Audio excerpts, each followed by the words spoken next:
essa situação é muito parecida com aquilo que ocorre na Alemanha através do chamado apelo do legislador, apelo ao legislador. A técnica do apelo ao legislador é muito utilizada, como todos sabem, no Supremo Tribunal Federal, especialmente pelo ministro Gilmar Mendes. E é sintetizada, digamos assim, naquilo que o Supremo Tribunal Federal chama de declaração de inconstitucionalidade sem pronúncia de nulidade. Isso ocorreu, por exemplo, entre vários casos que foram levados já ao Supremo, no caso do município de Luiz Eduardo Magalhães.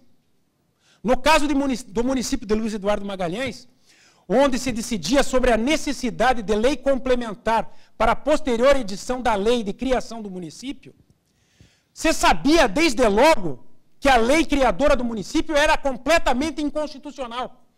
Até porque precedentes anteriores do Supremo Tribunal Federal já afirmavam de forma pacífica que isto era inconstitucional. Tanto é verdade que o relator da ação direta de inconstitucionalidade no Supremo, o ministro Eros Grau, ao relatar a sua demanda, ao relatar o caso, propôs a improcedência, ou melhor, propôs a procedência da ação direta, sob o argumento de que o caso era escancaradamente inconstitucional. O ministro Gilmar Mendes, entretanto, em seu voto vista, disse o seguinte: bem, nós não podemos admitir neste caso que uma declaração de inconstitucionalidade tem efeitos retroativos, porque todos os efeitos que foram produzidos pela lei inconstitucional devem, por uma razão de segurança jurídica, ser mantidos. De modo que nós temos que fazer uma ponderação entre o princípio da nulidade da lei inconstitucional com o princípio da segurança jurídica.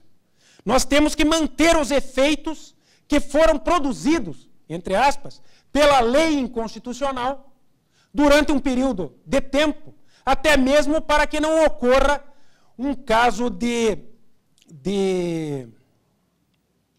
violência à realidade fática que foi, e jurídica mesmo, jurídica entre aspas, né, que foi formada sob a lei que seria declarada inconstitucional.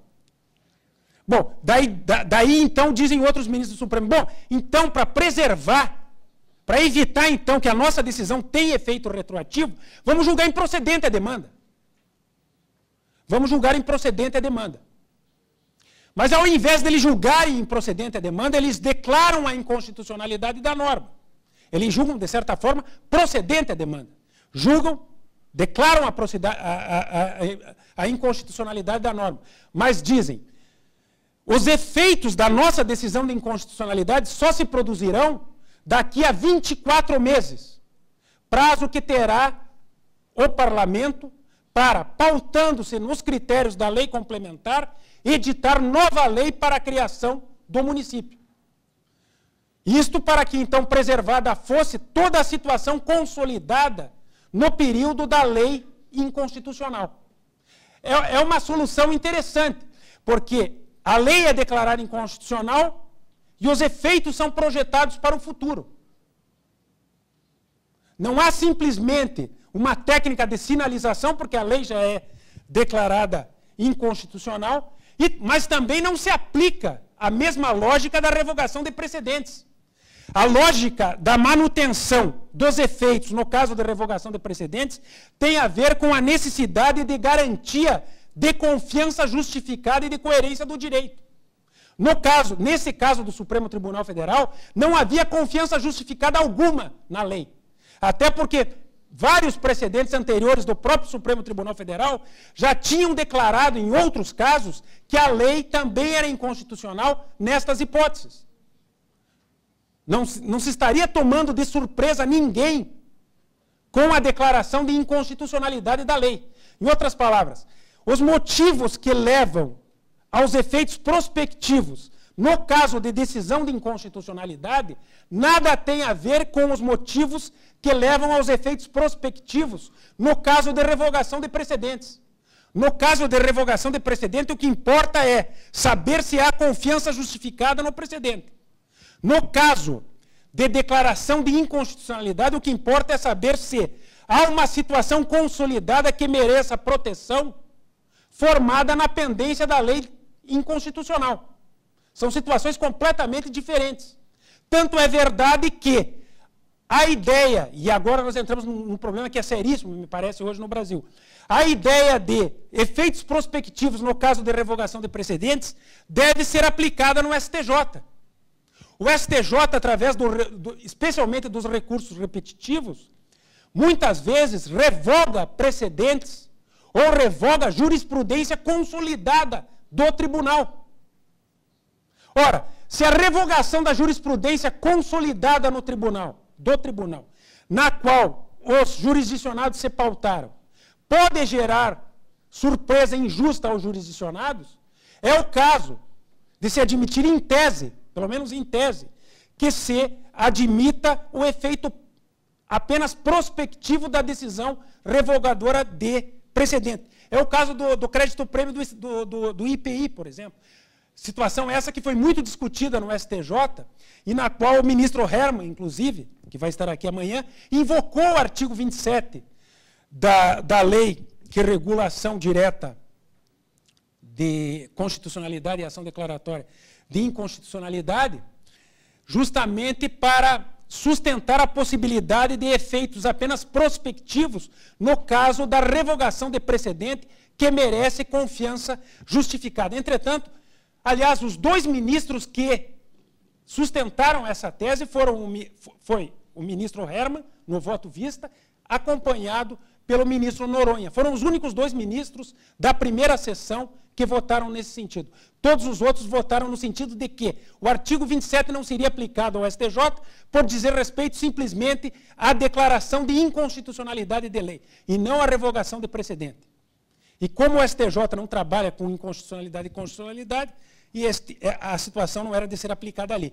Entretanto, nós temos que ter em mente que, se nós queremos ter precedentes capazes de orientar a conduta do jurisdicionado, capazes de dar coerência e igualdade perante as decisões judiciais, nós temos que trabalhar com as técnicas que permitem a operação com os precedentes. E uma dessas técnicas uma das técnicas mais importantes para tanto, é a técnica que permite a modulação dos efeitos da decisão revogadora. Se o STJ quer trabalhar com repercussão geral e recurso repetitivo, ele tem que necessariamente trabalhar com a modulação de efeitos. Por incrível que pareça, hoje existe uma incoerência gritante no STJ em relação ao recurso repetitivo. Eu não sei como, mas algumas turmas têm julgado recursos especiais que dizem respeito a questões que estão submetidas ao procedimento de recurso repetitivo.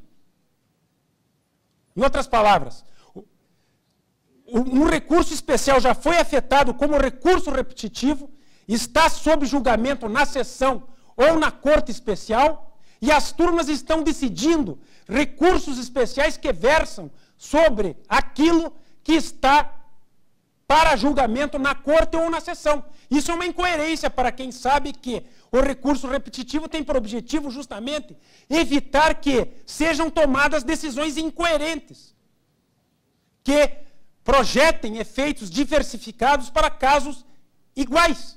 Bem, o que vai acontecer caso nós admitirmos que recursos especiais continuem a ser julgados na pendência do recurso repetitivo?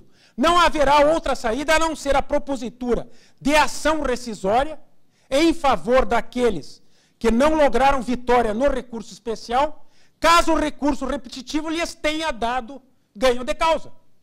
É evidente que aquele que perde o recurso especial, mas tem a sua tese sufragada no recurso repetitivo, certamente terá o direito de, ao propor ação rescisória, ver desconstituída a decisão tomada na pendência do repetitivo. O que é uma incoerência num sistema que quer trabalhar com recurso repetitivo.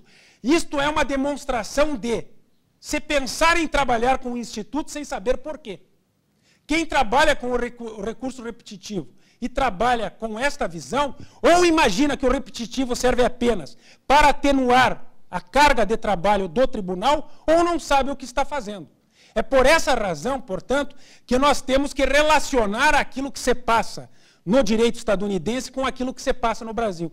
Me parece que nós não temos razão alguma, do ponto de vista teórico, para não trabalhar não de forma tão enfática quanto os americanos, com o regime de precedentes.